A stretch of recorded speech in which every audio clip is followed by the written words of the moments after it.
gonna make some noise. It's me and the boys gonna shake, rattle, and... Now, here's your host, saltwater fisherman, the man that fears no fish, bass daddy and tournament pro, Don McDowell. Yeah, man. Hey, I'm Don McDowell. Welcome to Shake, Rattle, and Troll this morning. Boy, we got a good lineup for you today. JK, my wingman's with me, and he and I are surrounded with dignity and grace. Oh, are you Grace, Commissioner Davis? Yeah, that's Grace. I'm Dignity. There we go. Vice Chair Commissioner Davis from EZGFD is joining us, and thank you for coming down. And we have a special guest, Congressman Matt Salmon. Yep. Hey, everybody. From the Hill. I want to thank you for taking time to join us today. I know there's a lot of stuff. The world's on fire, and you're part of the fire department. And, we've got an awful lot of issues in Arizona. But, again, thank you for coming down. Hey, you bet. It's really good to be back in Arizona, more than I can say. Yeah, the biggest thing is you have been a long-time hunter and fisherman. Yeah. And you understand what our needs and certainly what our issues are that we face today. So thank you very much for taking the time with us, too. You know, my first time hunting was when I was 4 years old. Really? And it was with my dad. And you're gonna laugh because we went to the dump and we hunted rats. Oh, nice. Everybody's got to start somewhere, right? That's right. That's the best training with a 22 long That's rifle, right. right? That's Oh, what it it is. was. Yeah. That's what it was. Headshots. Right. I'm not going to admit to still doing that, but Yeah, I know. And I want to make a real clear point out there. At that time, it wasn't eat what you kill. No, we don't want to go there. Is that on a lottery permit? No, those are still over the counter. Targets of opportunity.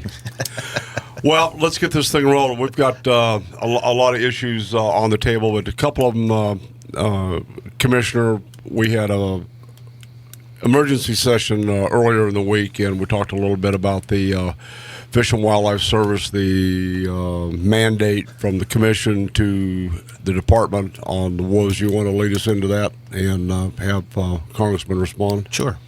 As you know, there was a cooperators agreement that we put forth as an alternative related to the wolf that was reasonable, realistic, and responsible related to the management of wolves in Arizona and New Mexico.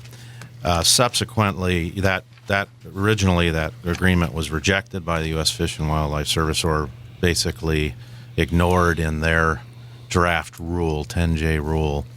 But ultimately, conversations have been occurring between the leadership of the department and U.S. Fish and Wildlife Service, and there seems to be some movement to accept some of the very important premises that were brought up in the cooperators alternative. One, which includes around a 300 wolf limit between Arizona and New Mexico, which is an acknowledgement that 10% of the historic range of the wolf is in Arizona and New Mexico, and 90% is in Mexico. And if you really care about restoring the wolf, you have to have Mexico engaged in the process. The second part was they were using very loose terms related to wolves' impact on ungulates, on elk.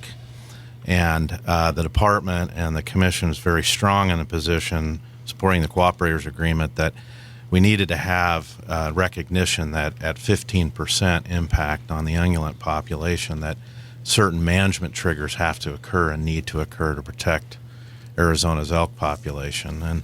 And the third is one of the important parts is reviewing this every 5 years, not reviewing it 10 and 20 years down the line. And so there seems to be, we'll find out in early December whether the U.S. Fish and Wildlife Service will accept the commission and department's cooperator agreement offers to make substantive changes to the proposed rule. And if not, the commission has continued to instruct the department that we will evaluate all legal and congressional options related to forcing the U.S. Fish and Wildlife Service to respect the state's primacy role in the management of wildlife. And I think that's the key there that we're looking at. And Congressman Salmon, you can chime in on this a little bit. And that is that the state's right to manage wildlife versus federal intervention, which we're seeing on a regular basis. And it's not something I look at it this way. It's not something that you as a representative from the state of Arizona is doing, but it's a system that's been set up, and that it falls into two categories: the Endangered Species Act and then the Equal Access to Justice Act. Well, both of them are in badly need of reform. First thing I'd like to say is how thankful I am that the Endangered Species Act was not around when the Tyrannosaurus Rex lived on the earth. The second thing is that maybe if we get 90% of those wolves back on the Mexico side, they'll eat the coyotes. You know what I'm saying? I'm not talking about the four-legged ones either. Well, Congressman, we put that thought out there, no amnesty, just send them south, and that was That's right. met with a little bit of resistance. Well, we've been trying to reform both the Endangered Species Act. In fact, we passed a bill a few months ago that would have provided a lot more transparency Correct. into the way it's enforced, because that's a big part of the problem. And then, the issue that allows these environmental groups to just sue. And honestly, it's not really about saving endangered species. It's about enriching those groups because they use these lawsuits to raise more money for their groups and provide jobs for people that that most other people wouldn't hire because they don't have the brain power to do just about anything. I mean, think about where these environmentalists took us with the spotted owl. Because they destroyed the whole timber industry? They forced the timber industry out of Arizona to protect the spotted owl. And now, because of the fires, the raging fires we've had since we don't thin the forests anymore, there is no habitat in Arizona for the spotted owl. So how's that working out, you environmentalist wackos? I mean, that's what's going on. Correct. And we're all concerned. We could all call ourselves environmentalists. We are. We are. We all love, because especially as hunters and fishermen, do we not want pristine air? Do we not want clean water? Do we not want to make sure that habitat is protected? Of course we do. But we want to do it in a scientific and a reasonable way, and I think that's where we're trying to move. Problem is that right now there are 384 bills that the House has passed. Talk about a do-nothing Congress. It's a do-nothing Senate. 384 bills that are sitting in Harry Reid's drawer, many of them that passed unanimously. Serious? 384 bills that are sitting in his drawer because he does not want Obama to have anything that might be any bit controversial on his desk. And so the good Senate does nothing. This election in November is probably the most important election of our lifetime, and then the presidential election after that, equally so. But we have a really legitimate shot. I'd say 70-30 right now that we're going to take the Senate. And if we take the Senate, then stuff like this can move. The other thing is the only way that we can actually impact these agencies when they go rogue and they do whatever they want, regardless of what the public wants or regardless of what's good public policy, is through the power of the purse. Mm-hmm. And to actually defund areas so that they get the message that you're going to have to work with us. The last thing I want to say is the REINS Act, which we passed about 8 months ago and sits in Harry Reid's drawer. It says this: when you pass a law like the Endangered Species Act, and then it goes to the appropriate agency to promulgate rules, those rules have to come back to Congress for an up or down vote to say, yeah, that's what we meant. So that nameless, faceless, unaccountable bureaucrats aren't calling policy. It's the accountable people that are elected every 2 or 6 years that have to face the music. And it also will handle the fact of what we call the unintended consequences, where something grows and becomes a monster that we have now 30 years down the road. Right. All righty, gentlemen, hold that thought. We're going to stand down, take a little bit of break, thank some of our sponsors, and we will be back more with Vice Chairman Commissioner Davis and Congressman Matt Salmon and Special K. All righty, we're back. Hey, I'm still Don McDowell, and this is still Congressman Matt Salmon, and you are still Commissioner Davis and Special K.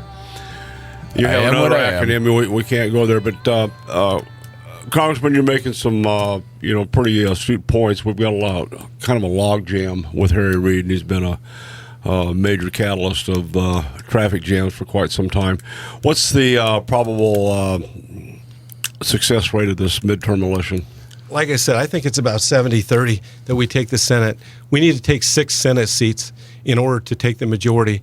And right now, 3 of them are a slam dunk. We are going to win South Dakota. We're going to win Montana. We're going to win West Virginia. Those are in the bag. So several others are in the margin of error. Colorado, interestingly enough, Cory Gardner is actually up over Mark Udall. Arkansas, Tom Cotton against Pryor. What about New Hampshire and Louisiana?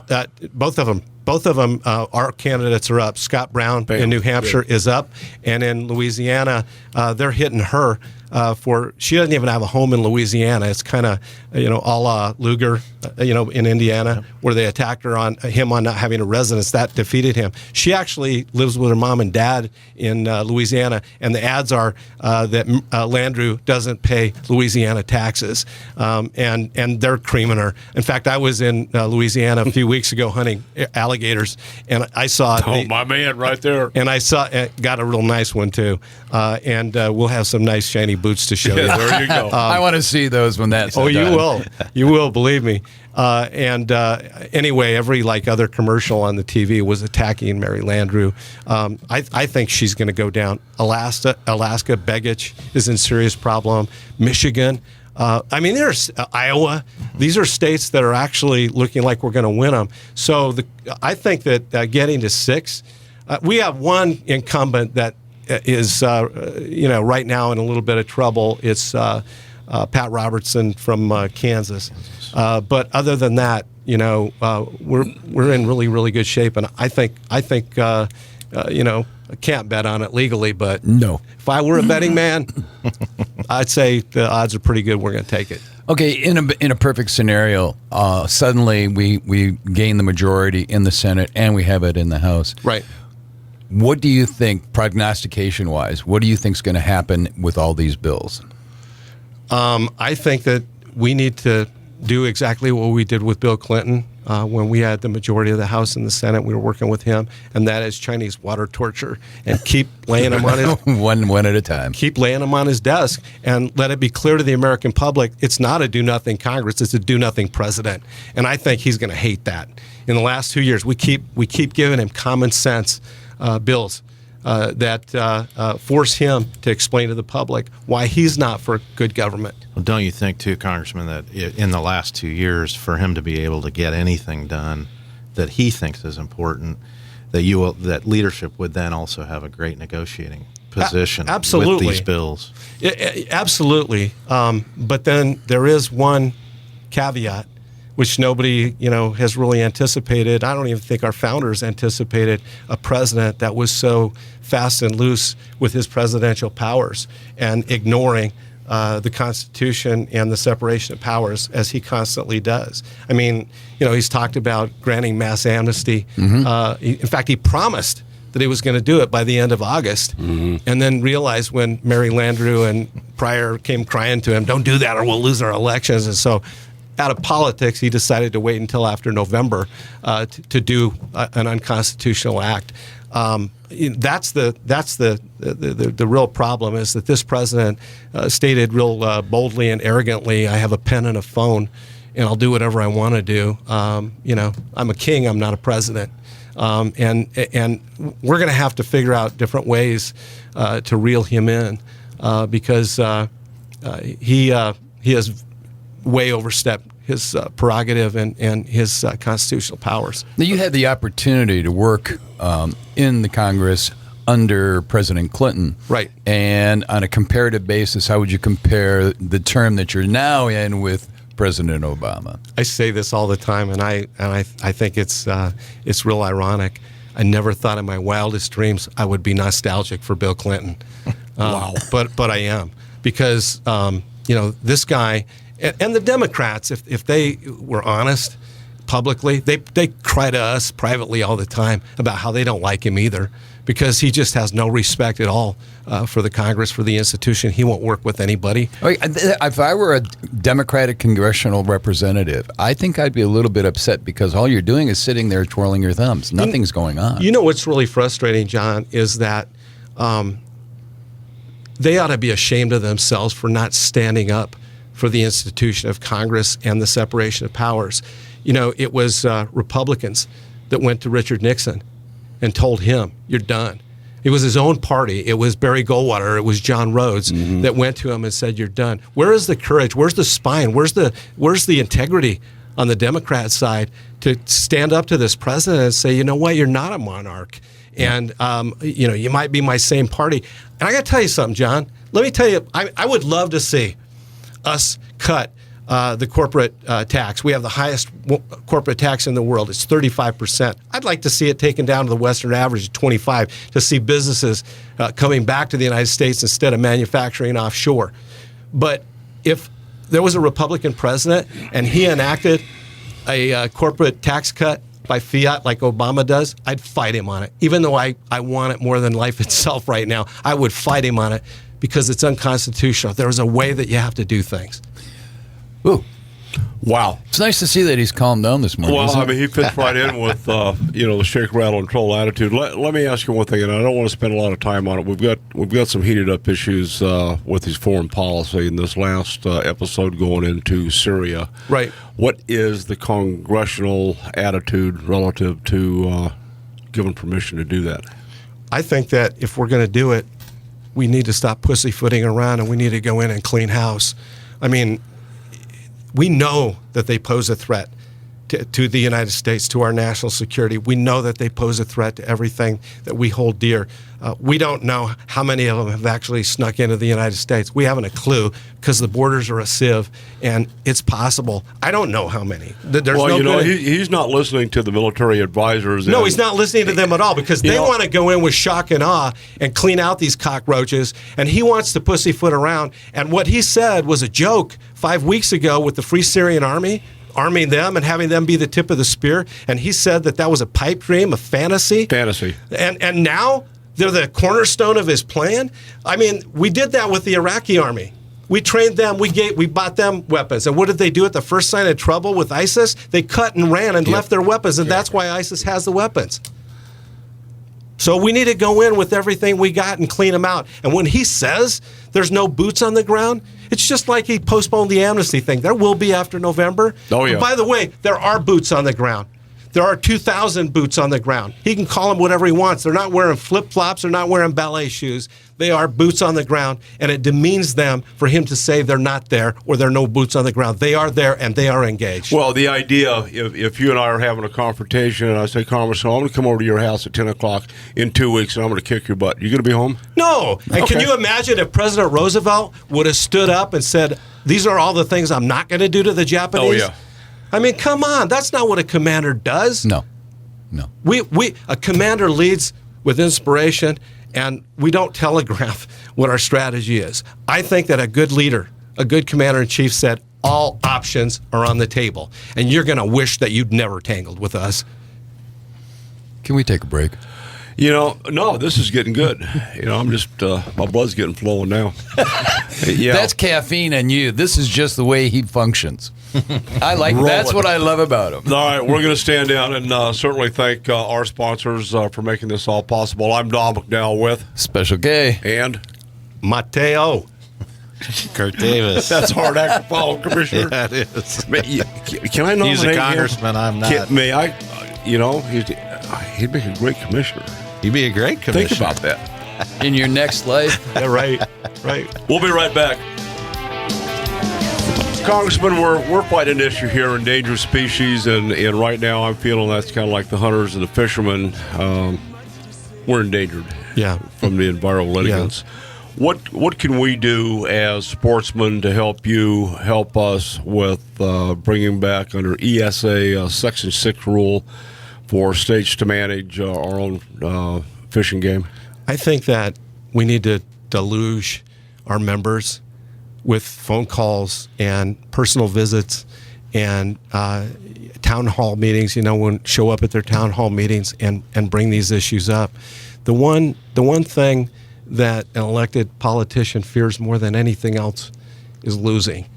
And if they see some kind of groundswell for an issue, they pay attention. And so I just think that, it's great to get out and it's great to hunt, but you better be engaged in the policy discussion too and involved in the fight. I was told when I first got into politics, is you either act or you're acted upon. Ooh, perfectly. Well, that's we're engaged here at Shake, Rattle, and Troll, spreading the word of all the good work that the department does, and certainly right now in my lifetime, this is the strongest commission I've ever seen. That's great. I mean, these are stand up, lock, load, pull the string kind of guys that we need. Well, show me where in Article 1, Section 8, the federal government was given the power to regulate wildlife. They aren't. There is no enumerated Back to power. you, Commissioner. There are 30 enumerated powers in the U.S. Constitution. That's not one of them. The states should be managing it. Thank you. So more town hall meetings, J.K. Well, I think one of the things that I admire Congressman Salmon about is that I receive regularly information when you're in your offices locally, when you're going to have town hall meetings, and every citizen who is in your district has the right, and they do go to his. I have seen a lineup through his office doors when he's in town of people, and their issues. We just did all it Saturday, across the board. John, and we did it. We're not seeing Trent Frank do that. That's my district. Really? We do it on a regular basis, and we let them know. We don't screen for what party they belong to or anything. No. I am the representative of that district, and they have a right to tell me what's on their mind, and we're a voice of concern. And that's what I try to give everybody an opportunity to speak their piece. And you do it well, because I have seen people with a myriad of issues coming through those offices. I stop in just to say hi, and update him a little bit on what's going on locally. I don't have any pressing needs other than the things that we talk about. But I admire and respect the fact that you give us the ability to come through those doors, no matter who we are. And he bent my ear about 4 o'clock in the morning a day about a year ago while we were driving on some muddy roads, and I thought I was pretty white-knuckled that day. And I'll tell you what, he is the best mud slush driver I've ever seen.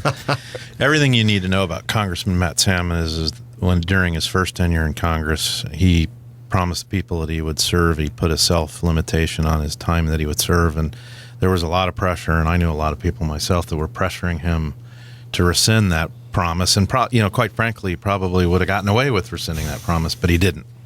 And that tells you everything. If we had more members nationally that thought like that and actually acted on what they said that they believed, we'd all be a lot better off. But he's been doing it for a lot of years, and I'm just glad he's back. We are too. I've known Kirk since we were both a lot younger, and believe me, you've done well, and I'm proud of my relationship with you. Kirk has been he's been a patriot in Arizona for a lot of years, and he's always standing up for what's right. And God bless you guys for what you're doing.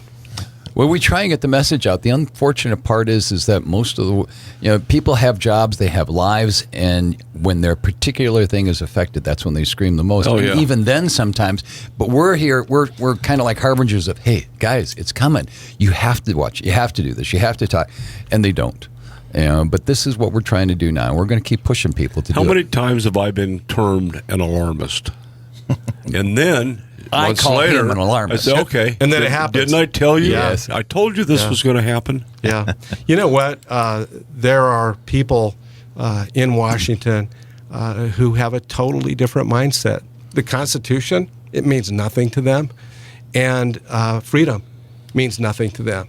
And to me, this issue that we're talking about today, I mean, we're talking about hunters and fishers' rights and all the things that surround that, but it's a lot bigger than that. Absolutely. It's about freedom. The Second Amendment is not in place so you can go duck hunting. No. It is not. It is about being able to defend yourself against a tyrannical government. Yeah. That's what the Second Amendment's about. And to me, the Founding Fathers believed that principle was so darn important that they enshrined it in the first 10 amendments in the Bill of Rights. And I just think that slowly Americans are losing more and more freedoms. And it's kind of like that experiment of taking a frog and putting it in, tepid water and then boiling it, and the frog never jumps out until he's dead. And that's, in a way, that's where we're at as a nation. For the first time in American history, people that are polled on this issue are saying that they're not sure that they're going to be leaving a better America to their children than their parents left to them. That's the first time this has happened in the history of America. And over 200 years. Well, hopefully in 2016 we can help fix some of that. Well, we have to, because what's at stake is so incredibly important. It is. The things that we fight, we're hollering about wolves, jaguars, gizzard shad, and all these other things, and not enough elk and too many of the. It's not about the animals. It's about freedom. It's about a way of life. Our way of life. Right. Absolutely. In America, from where I sit, so dumbed down that the town hall meetings, if you're seeing people show up, good for you. We have town hall meetings on different conservation subjects, even the commission meetings. Average number is 13. That's it. That comes 13. to a meeting. We have over 750,000 sportsmen. We can throw an election one way or another. But I can't get my fishermen off their butts to go to a roundtable meeting to talk about the things that it's their passion. You know what? If people across America, common sense people who believe in the America that has been around for 200 years, if they actually stood up and spoke and voted, we'd win every election in a landslide. Absolutely. But so many people, just a lot of them have given up. A lot of them say, disenfranchised. What difference does it make? Right. My vote doesn't count. They're going to do what they want anyway. Well, shame on you for that. You know what? You can still take it back. That is the way that this system is set up. And if you give up, then it's your fault. I agree. That's why we keep doing what we do. And I've been termed hard-headed. You think? Agree 100%. I do think, though, Don, I look at the volume of email and phone calls I get on commission business, and many of these people don't go to the meetings, but they do watch online or they read the updates, and they let me know what there were 9. They think 9 yesterday. Yeah, but the 9, including the 2 of you that took the time to show up, have a significant impact. I'm just saying, don't underestimate how many people you do reach, and then in turn, how many of those reach out. If they're calling, I can tell you, if they're emailing me, they're emailing him 25 times. Sure. So good. It's more of an impact, I think. People don't like to go to meetings. I get that. No, I don't like to go to meetings. Right. I don't like to get on airplanes either. Right. But I do every week. Yeah, boy. Your frequent flyer miles between here and Washington have got to be unbelievable. Oh, man. And it's painful. Yeah. I tell you It what. is a painful flight. I hate flying. I hate it. I hate going through the TSA and the body cavity searches and all that other stuff. I hate it. But you know what? The alternative is not good. We all have to do what we have to do Correct. to get this nation back on track. Well, I want to thank you for coming down and sharing your half hour with us, Congressman. You're doing a hell of a job, and we here are behind you 100%. And if you can get me an address for the president, I will send him personally one of those red no amnesty, send him South Wolf shirts. Just don't send him any golf balls. He has enough of those. Nice. All righty. Well, God bless you. Keep up the good work, and we're Thank here you, for you. I'm Congressman. Don McDowell. We're going to stand down, take a break, and when we come back, we're going to visit more with Vice Chairman Commissioner Davis. All righty, we're back. I want to thank Congressman Matt Salmon once again. Boy, I'll tell you what, the world's on fire right now, and he's got his hands full up on the Hill for us. And I'll tell you what, though, the man is passionate. Okay, it's an understatement. that's a good term. Okay, passionate. And, the other guy that shares the passion is Commissioner Davis. And a couple things came down at the meeting. And I want to personally thank you for taking lead on this, is the way I see it, in working with the department and pushing these things through. It takes a lot of commitment. I mean, it's not just a job. It's a passion and a total commitment. And, I think the works that have been done within the department through the Board of Commissioners this past year has just been absolutely phenomenal. I don't think we've ever seen such movement in the right direction. Well, thank you, Don. But we do have a really good commission, and I think there's an understanding that these kinds of policy issues, you guys were earlier talking about shock and awe. Yep. It requires the same kind of battle footing to where, there is no options that are taken off the table. There is no action that is not worthy of pursuing when you're talking about, as the Congressman mentioned, there is nothing in the U.S. Constitution that gives the federal government the authority to manage wildlife. And if the states aren't willing to stand up for that premise, of our enabling act that requires us to manage wildlife and be held in trust for the people of Arizona, then there is no right that won't be run over by the federal government. How did we get this far? How did we let it get taken away? Honestly, I think, inaction and an unwillingness to fight on every piece of ground. The great Churchill quote I always love is, on every cliff, on every beach. You have to have that resolve. Second is that I believe it's a problem with our society in civics, which is a lot of times people, the guys that wear green shirts, are the federal government and they're here to help. And they don't understand that the federal government is being manipulated by national and even international interests, where the state of Arizona's interest is to take our 836 odd species and manage them for the people of Arizona so that they're here 100 years from now for our grandkids and our great-grandkids. It's a different view of the world and a view of our habitat than some guy in D.C. has, who's just looking at a giant board and saying, okay, we have 1,500 endangered species, and his sole focus is that those endangered species without understanding the impact and the implications for Arizona's 836 other species.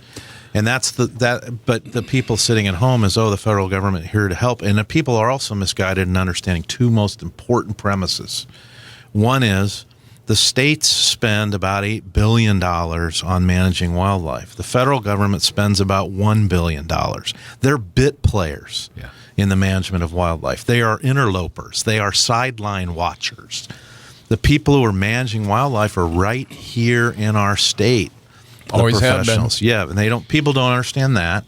I guarantee if we did a poll, they would think it was 10 times more by the federal government. Yeah. And then the second piece is that people do not unfortunately understand, and you guys talk about this all the time, and you're absolutely on the money, is at the end of the day, there is no management of endangered species. There is no restoration of endangered species. There is no management of our underlying species that we've kept whole in the United States of America better than any other country in the world. None of that occurs without hunters and fishermen who are funding it all. That's right. Funding it all. So people don't understand that either. How do we get that message to the populace that we're paying the bill? Don, you could go out to the public today, stand on the corner of Washington and First Street, and you could ask every single person who comes by you, corral them, and have them funnel past you, and ask every one of them, do you pay for wildlife in the state of Arizona with your taxes? I guarantee you, 99% would say, of course I do. They don't know. They don't know. This now, to ping on ourselves a little, or the people that we buy things from, I've always felt that the gun and ammunition manufacturers, the people who are helping pay through higher taxes for the management of wildlife, because we're buying their products and they're taxed at a higher rate to fund the management of wildlife. If we could convince them to make a earnest investment in explaining through advertisement, through direct communication with people, who the heroes of conservation are. And the heroes of conservation are the guys walking through the forest today with a bow, guys walking through the forest today with a rifle, the men and women that are on the lake with a fishing pole. If we did a American Heroes campaign and explain to people who's funding wildlife conservation, and we did that over a protracted period of time, one is they would get their investment back in increased sales, but two is that we could actually educate the general populace of who the heroes of conservation are. And the heroes of conservation are hunters and fishermen, period. That's who's been funding it since our nation's inception. There is no great money piggy bank anywhere, and there are certainly no advocacy groups who have been funding it. No. It's being funded by you, me, JK started on running down some facts and figures on what we as the hunting and fishing community have done. In fact, we got kind of a taste of it last night from the gentleman from Tucson, a little disengaged on water hole projects and this project and that.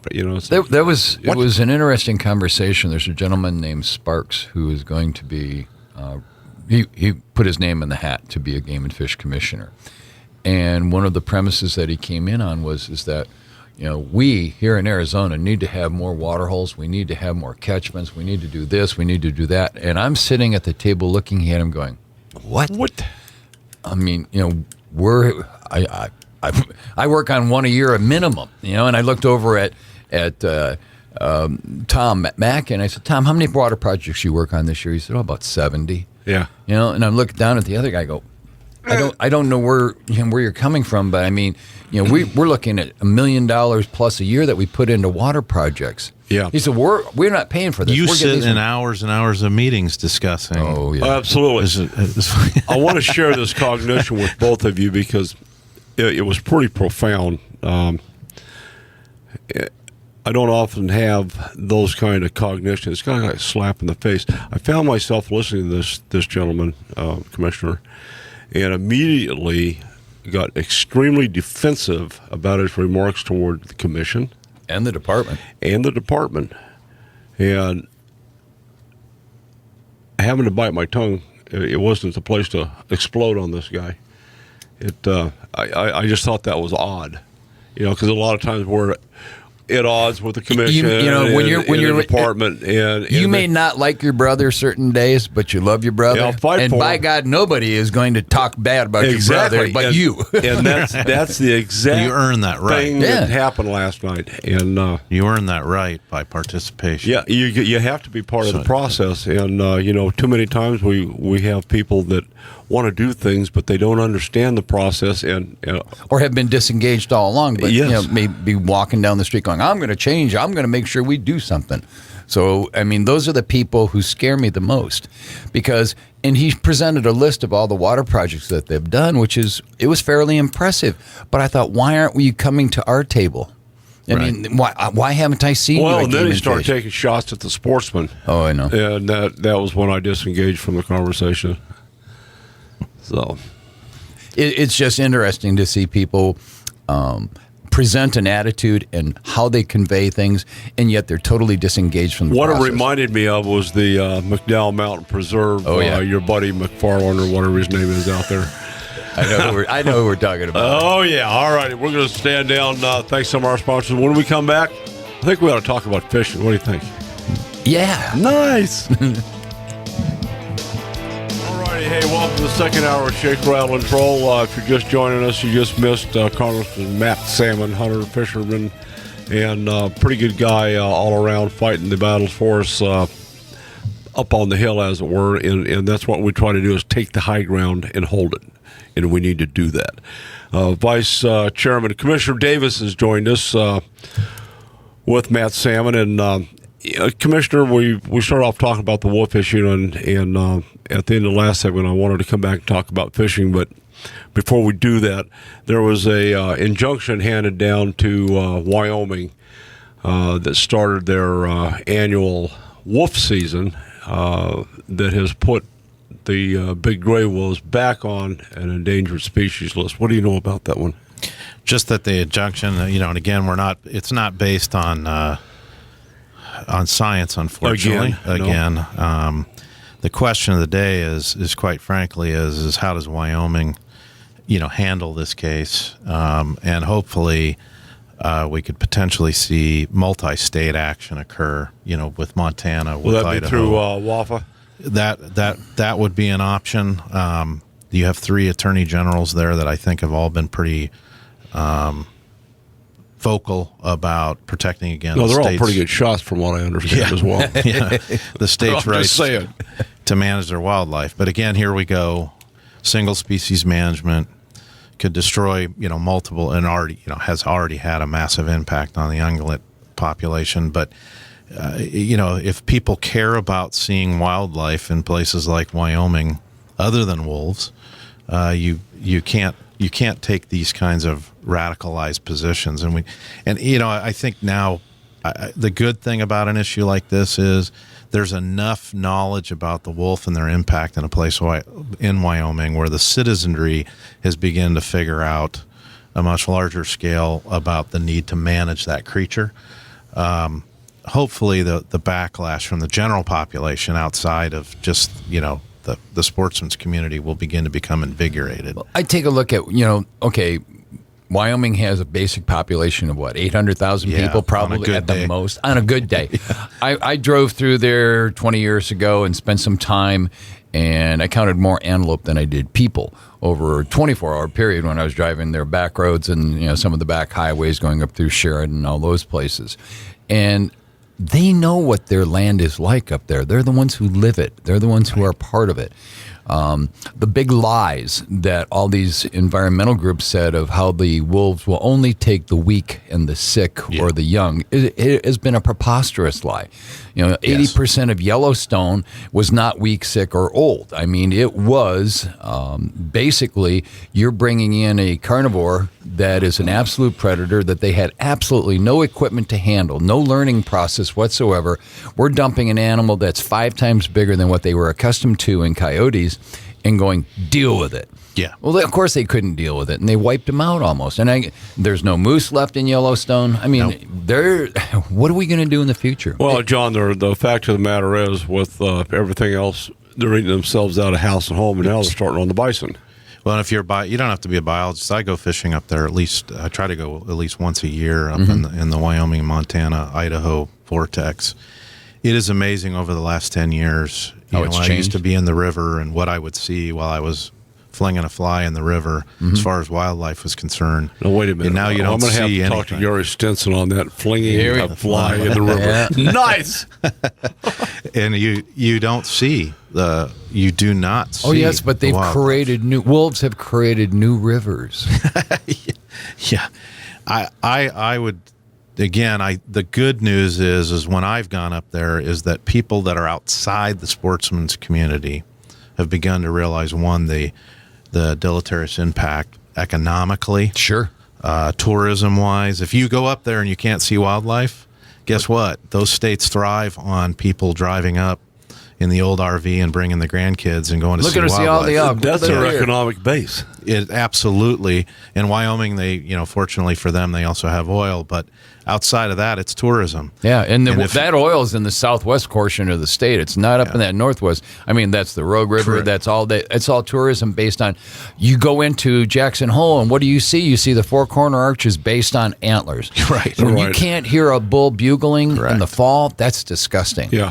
Well, I was at a silent lake last year during bugling season, a lake that I've gone to for years called Wade Lake. Were a part of the fun experience is getting up, early in the morning, 4 o'clock, and hearing the bugling just going on like crazy. Didn't hear one. Well, one of the things that's going on in Wyoming, there's a chap by the name of Rod Coronado. Oh, boy. Yeah, shadow soldiers. They're out in the woods tailing the wolf hunters, and this guy's already been convicted of act of arson in Michigan. So he's a great citizen already. Oh yeah, absolutely.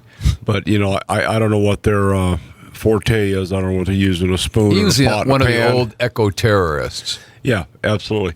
But these guys are putting themselves at risk. By the way, if they actually love wolves, the plane they're on is a lot of dead wolves. Forget hunters. A lot of dead wolves because there's not anything to eat. No, they're starving. Mange comes next. We know that. Well, that's why we put this thing back into context with the congressman, and we all know it's not about the animal. The CBD, DOW, Earth Guardians, and Greenpeace. That's the money trail. They're following the money trail. If they didn't do that, they wouldn't have a damn job. Or an organization. Bottom line. Yeah.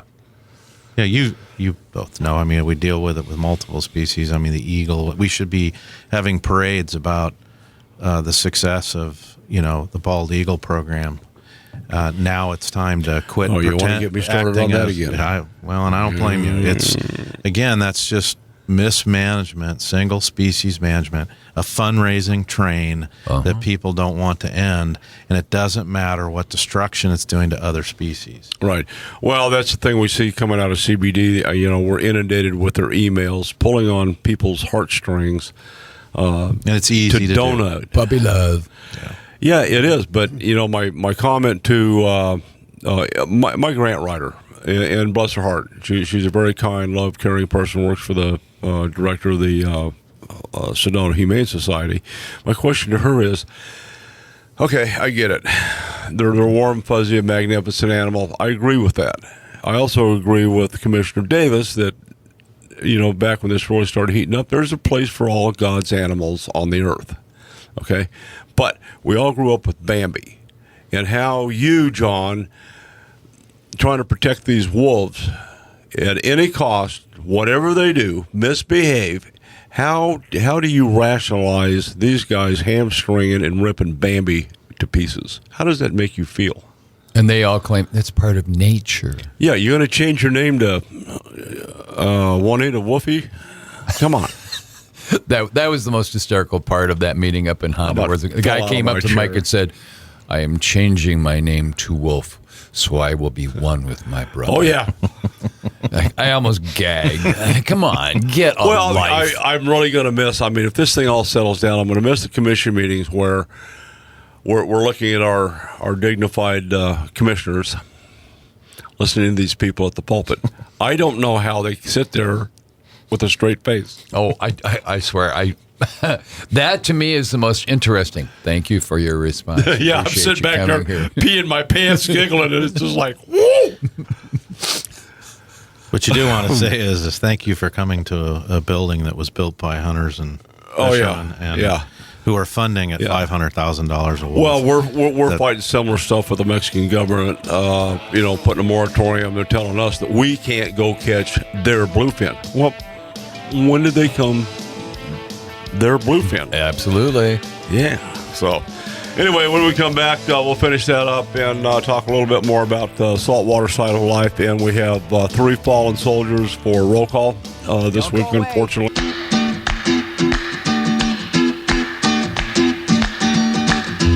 I love that.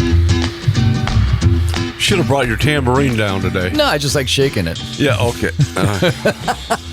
Man. Sounds like you're let's on a talk a fishing little boat. bit about what's happening over on the saltwater side of life. Yep, fishing's still good. We've got some weather blowing in again this week. It's not going to pound Cabo San Lucas like it did last time. Boy, those guys they lost the airport, power, water. Taxi cabs weren't running. The Chevys wouldn't start, or Chivys, whatever they are. So, Whoa. No, there was guys back down there. A couple of friends of mine were down there just goofing around. They were down there for an extra week. They couldn't get back. Oh my. Yeah. That sounds okay, though. Yeah. As long as the boat still ran. No, the boats weren't running. Not in those waves. No, there was 20 foot plus waves pounding the beach right on the end of the Cape, right on the Horn. Scary place to be. The harbors are pretty well sheltered, but I'd be in the harbor. those hotels. I'd be shrimping. Yeah, under the bed. Hey, You're still in Cabo, though. Yeah, still a good place to be. And over out of San Diego, the 3/4 day boats. Our buddy Captain Bell running the Malahini boat over there. Midweek they had 3 boats out, 56 anglers, 151 yellowtails still. John, the islands are just blowing up. Best it's been in 2 decades. 106 bonitas. And for some reason, they had some guys dragging the bottom, caught a lingcod, a sheephead, and a couple of rockfish. And the 1.5 day boats midweek, there was only 3 boats out, which is kind of odd. 85 guys, 114 Dorado, huge number. A skipjack and 46 yellowfin. So it's still good in spite of these storms, but. Too many times after we get, the ocean's just a big lake. What happens at Roosevelt happens on the Pacific Ocean, retrospectively. And, after a storm, these guys have a tendency to put their noses down and, for a couple of days or move. and depending when they move quickly. Yeah, it's a big pond. They go. Yeah, it's not going over to Grapevine. They'll go to Japan. But the big thing is the storms aren't disturbing the currents. They like 62 to 66 degree water, and as long as you can stay and maintain that, they're going to hang. And as long as that current is hugging the mainland, we're good. Right. About the time it takes a left-hand swing, going to Japan, that's when we get trouble. Oh, Bueno Carlos.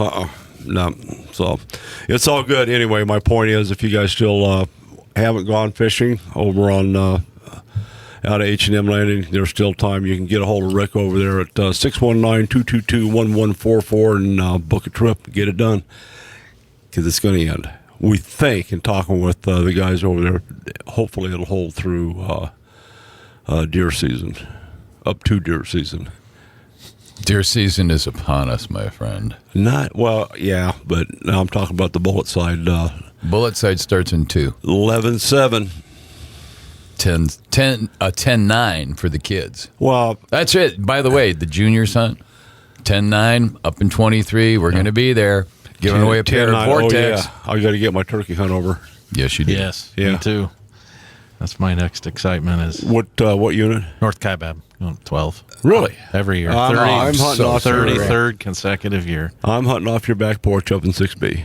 In 6-5? Yeah. No, it's 33rd You hear a turkey year. call? That'll be mine. We'll have about 40 men and their sons and grandsons out on our annual big turkey hunt that we've built over the years. A lot of fun. Nice. And are those the turkeys that I saw at Game and Fish headquarters that were crated and are heading up to the Kaibab? Just asking. I was up there a few weeks ago. There are commissioner benefits. A nice spring and a lot of summer rain. The flocks look really, really good. They're not calling, obviously, now, but you can hear them clucking still. Yeah, they absolutely. will. No. We're seeing a lot of 30, 35 flocks. You probably can. I'm just not good enough to do that, but I don't need to. I mean, I'm in North Carolina. Well, it's flush. I think the common denominator on them not calling is wind. Yes. Absolutely. Yeah. They're not going to call on the wind. If it's Right. calm, quiet. Well, may you have calm seas up there then. Yeah. And if not, you go down in the ravines, down in the fingers. Back down on the canyon. Mm-hmm. Well, that was my hope this year was to entice John. I mean, this guy's like hunting with a mountain goat. If he sees a hill, he's got to get on top of it, or a canyon, he's got to go down to the bottom of it. I'm thinking a couple of sticks and let him go and do a turkey drive. That's true. It would work with me. I've been known to be one-man drives. The burn areas up there are actually really good, too. They've really started to restore themselves. Fortunately, it's taken too long, but... some of those grasses that have come in, the encroaching non-native stuff, is really a problem, I've heard. Absolutely. Have you had a soiree down through 6B where the fire was?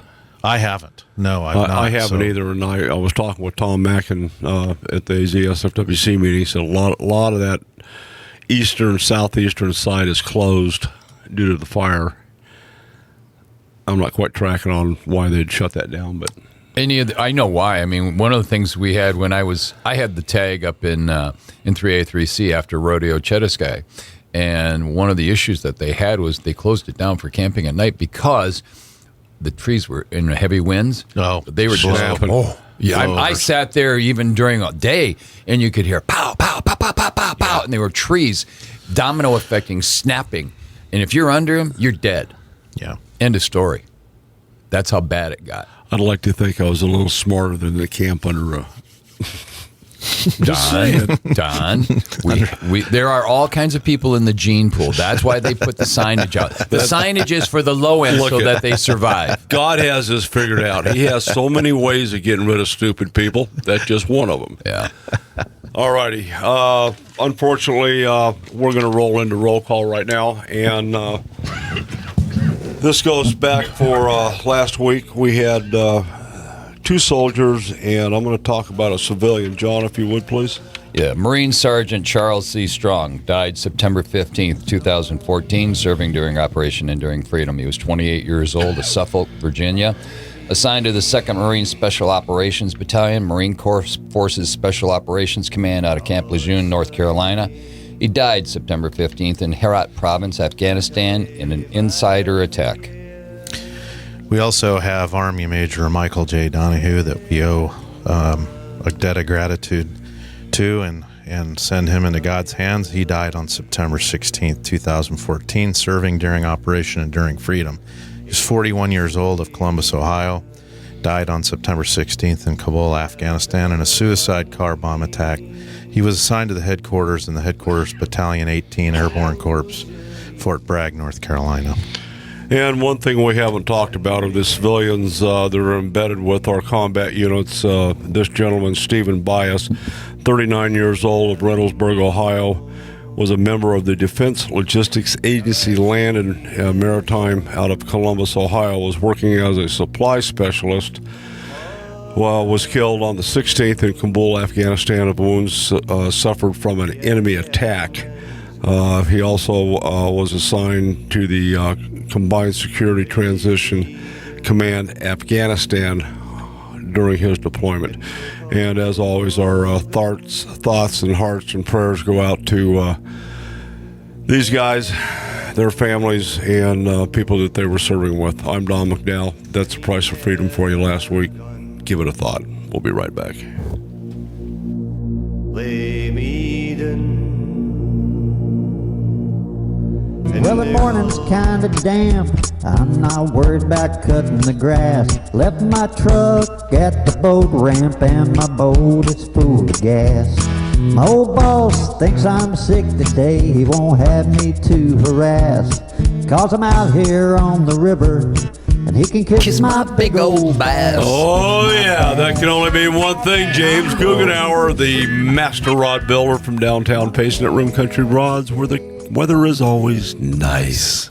James, good morning, my friend. Good morning, Don. How are you doing today? You know, we're pretty blessed. We have Vice Chairman Commissioner Davis joining us today. We just spoke with Commissioner Matt Salmon.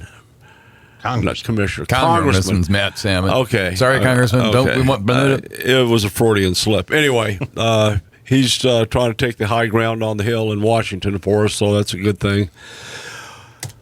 I got to ask you, are the elk screaming up there today? Yes, they have been all week. It seems like just at the first crack of daylight, the bulls let loose, and they go for an hour until they can finally get moved up the hill, I guess. But, yeah, they're very active right now. That's good stuff. 'Tis the season, as they say. That's all right, sure. let's talk. We've been talking about wolves and all kinds of good things, but what's happening on the fishing front over on the Mother Lake? Yeah, a very good week. The news up here has been, for the first time this fall, Roosevelt Lake water level actually went up this past week. Nice. It went from 37% to 38% full. So that's an indication that the downstream use is lowering, and at the same time, we continue to get runoff from the monsoons that we had up here. Both the Salt River and the Tonto Creek are flowing at about 100% of their normal rates for this time of year. So that's excellent news for Roosevelt. We hope that continues now through the spring. Bass fishing was called good, very good this past week. Now, as we said, the water's starting to cool, and the bass will disperse as that water gets cool. But this past week, reports indicated that the bass are still schooling up around Main Lake Point. Now, after the storms, the amount of water flowing into the lake picks up, and the fish activity seems to go right along with that. They feed for longer periods, and they feed into the shallow ends. So there was good bass fishing. Perfect. Also, a lot of anglers know that you fish the fall just like you fish the spring. And Roosevelt Lake is no different. Spinner baits, spider bait, crank baits, and topwater baits were all reported successful this past week. Later in the day, Texas rig and a drop shot technique using a robo-worm were also catching good numbers. Would that be the one with the chartreuse tip on the tail? That's it. Okay.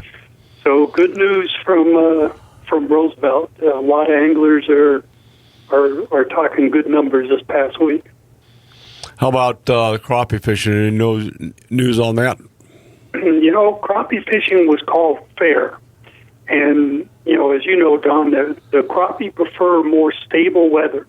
So when we have storms and monsoons and stuff that come to the lake, it seems like the crappie seem to disappear for a couple of days.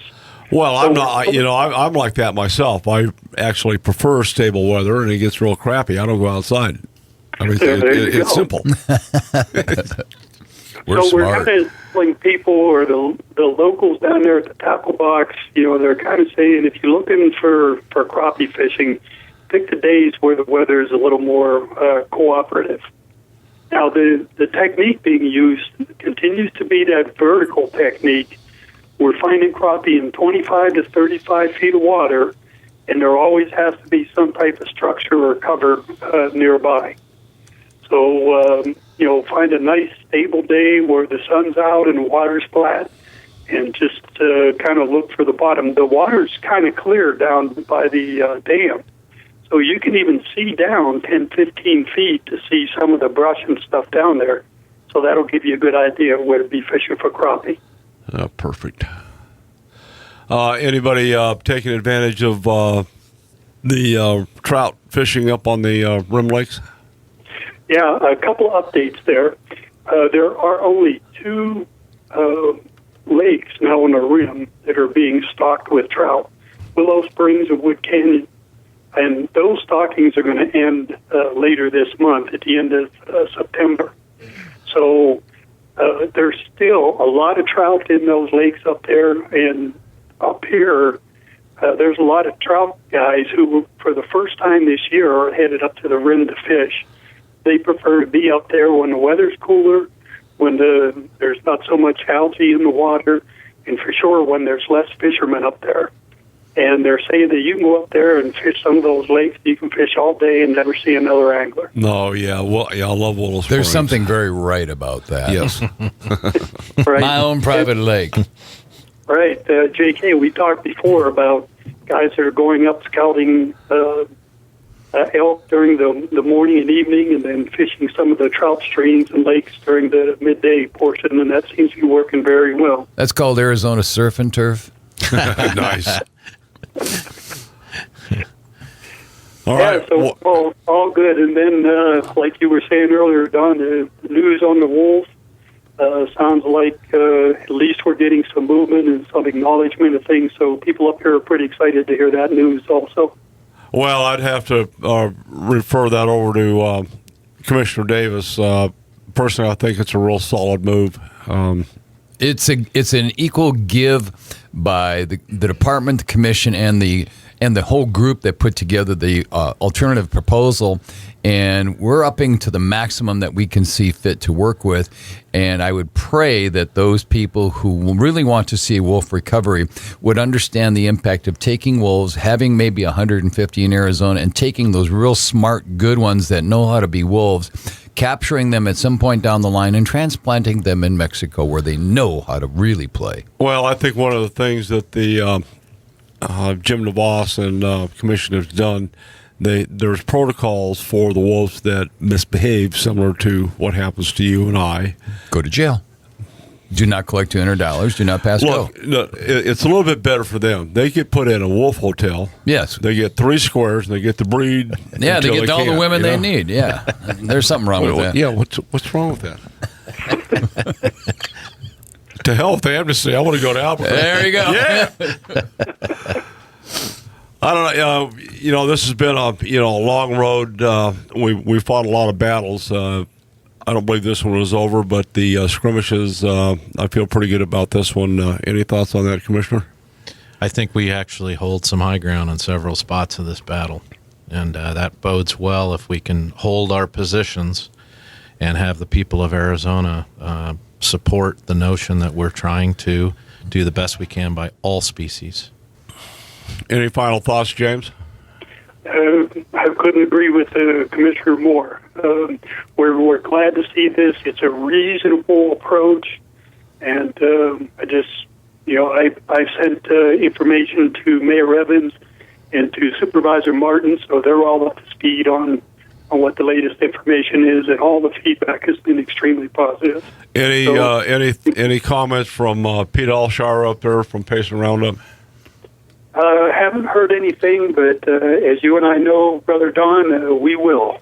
I would send people. The Arizona Daily Sun actually did an editorial yesterday, and quite frankly, shockingly, Really? took a very strong position in favor of the direction that the cooperators, the department, and the commissioner are trying to head. Praise the Lord. Wait a minute, get the paddles out. I'm about to keel over. Serious? It's dead serious. Call it up. You'll be. Oh, my goodness. Coming out of Berkeley North, I'm shocked. Wow. Wow. Right.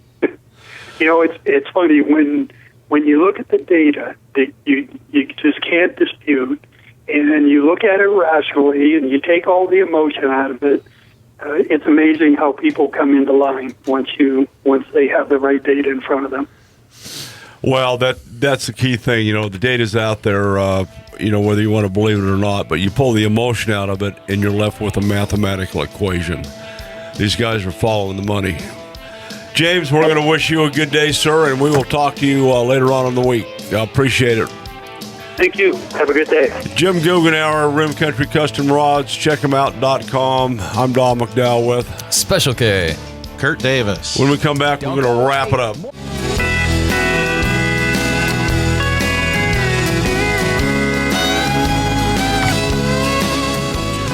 All righty, we're back. We get this thing wrapped up. Commissioner, a couple more final questions. What do we need to do? What does the public need to do to re-engage or get engaged with us, the department, to help move some of these things forward? Well, you've provided this opportunity, I know, on numerous times on your website. It would be good for the members of our delegation to hear from sportsmen that they support the cooperators alternative agreement, and the commission's recent actions to continue to push that forward. It's good for them to hear, because we may end up in a congressional war footing if we have to, pushing through that. So that'd be number one, and the number two is it is also good for them to contact the commissioners and let them know we want you to keep pounding away on this fight, whether it's litigation, whether it's congressional action. I do have your home phone number posted on there. ShakeRattleTroll.com. I don't have it. I thought that was in the bathroom. You did it. Under Need to Know. But actually, anybody can call me anytime they want at 602-266-5092. That's my direct line. Oh, no. And they're welcome to call me anytime they'd like. But the other last piece is, the Attorney General's race in the state matters for a long-term strategy, and I don't want to be, my job here is not to be ultra partisan, but I do. It's know our job that Mark Brnovich gets this notion of what the state needs to do to be highly interactive on the litigation front to protect our freedoms and our ability to hunt and fish in the state of Arizona, as well as the state's role in managing its wildlife. I love a hawk in the courtroom. Yeah, boy. Well, on the ShakeRattleTroll.com website, we have in the Need to Know section, there's a contact your representatives. You can punch on that. Is that right underneath the picture of that big bull elk my son shot? No, that's over in the Special K category. Which, by the way, that is really impressive. Under the Arizona Game and Fish category, you can learn about the conservation updates. Operation Game Thief, there's some damage done up at the in one of the parks that has been restored. All kinds of things, and then there's some what's hot category. The commission approves the new wolf quadrains. Let's call. And there's them other battlefronts that are important to the state. We're really pushing hard to enforce the U.S. Fish and Wildlife Service to produce trout at the Willow Beach Hatchery, which is essential to Mojave County's economy. Oh, yeah. And we were able to force them in a position where they acknowledge it's not $9 million to fix the hatchery. It's about $700,000 to fix the hatchery. Minor, well, that's government money, $9,700,000, 220, Senator McCain has been on the front lines of pushing the Washington-based decision makers on that, saying, okay, here's the timeline, and this is when I would expect to have this done, so you're producing trout and getting those into the river. And that's another, I classify as a really important battlefront that the department and the commission has been engaged in winning the battle for the people of Arizona. Amen.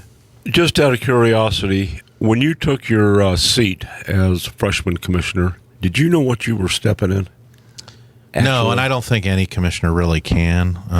You had a clue because you've been around the legislature enough, and you've been around, the agencies, so you had a better clue than most people do. I think the most shocking thing I learned is the professionalism of the Game and Fish Department, the capacity that they have to the professionals there to manage our wildlife, and how that was just being completely trodden on by federal officials. And I what's going on, but I was shocked at the level of activities where they're basically ignore the department's 600 professionals, which far exceeds 654. Yes, to be exact, which is a lot more important than the small number of federal officials who are here trying to drive policy in our state related to our wildlife. And so that was much more, it was worse than I ever thought going on. How about the MOUs? I understand, going back to January of this year, a lot of the MOU language is being rewritten to give the department back their authority and jurisdiction where it applies. Well, on every MOU now with the federal agency, the first stated role of the Arizona Game and Fish Department, there's always preamble language, specifies very specifically that the commission and the department have primacy authority over wildlife in our state. And so that forces the federal agency to acknowledge that fact. And in the event that there's a breakdown in the relationship, or there is a need, if necessary, to litigate, they have acknowledged the state's primacy role. Yeah, and a standing. That's the key. Yes. You can't ignore me just because I happen to be the little sister who has many more employees than you, the big wicked stepsister, does. Right. Yeah. Right. And that's an important thing to do day in and day out in the ordinary business of the department, because some of these little smaller MOUs that we think are not major MOUs today may become very significant MOUs tomorrow based on issues that the department's dealing with. Well, we saw that in January. The things that we didn't think would ever happened. They locked up the gates and, That was just disgusting. And a lot of the closures were for publicity purposes. Yeah, absolutely, they were. Absolutely. Yeah. I mean, strategic for those people who enjoyed things. They made sure that they had people there to put up the barriers and to enforce the fact that nobody could go in. No, don't you dare try. But there was nobody there to empty the toilets. Come on. And ignored solutions provided. Absolutely. By the state and the state's willingness to take over operations. That's a great example of, federal abuse. It's called overreach. Our resources. Overreach. Yeah, absolutely. Baby. But again, you got to fight on every one of these fronts. Well, that's what we're trying to do on the private side, at least right here at this microphone, is the overreach. Trying to limit that to a certain extent as we can, and then looking at some of the agencies and trying to unravel a couple of these. And bison's another issue, Don, I know you'll be talking about in the near future. I mean, that's Unit 48, right? Unit 48. I love that term. I would go to sleep at night thinking, yes, a 48th unit for us to hunt buffalo, man. It warms me up. Something occurred to me driving back from Albuquerque, New Mexico. Pat and I were talking about, the buffalo issue. I don't remember, it was Montana or Wyoming had too many. Has anybody thought about talking to the San Carlos Nation, Apache Nation, about having some buffaloes? Well, you saw tribes today today inked an agreement up in the North Country. I think it was through Alberta to actually reestablish some bison herds. Which wow. We can do that. I don't have any problem with that. I'd love to see them in the Santans. Yeah. But again, we can manage effectively the bison that we have We just need cooperation from the federal government. Oh, in no, you doing mean so. that state park, the Grand Canyon National Park supervisor with Smokey the Bear hat said, no, you don't want to I got to hurt get one of animals." those hats. I know. Those are too cool. That's like one of those Bubba cops down in Alabama's got that same damn hat. That issue is going to be front and center come this spring again, and hopefully we can keep pushing that forward and allow us to manage that wildlife appropriately. All righty. Vice Chair, Commissioner Davis, God love you. Thanks for coming down. Thank you. Keep up the good work. We're in the trench with you. And JK, Amen, brother. what can I say? Nice self. We'll talk about your rock next weekend. You got it. Hey, a couple things. Check out the ShakeRattleAndTroll.com website. A lot of good information. Like us on Facebook. Send us an email. And your fishing and hunting pictures. Take your kids fishing. Hug your bass boat. We are out of here.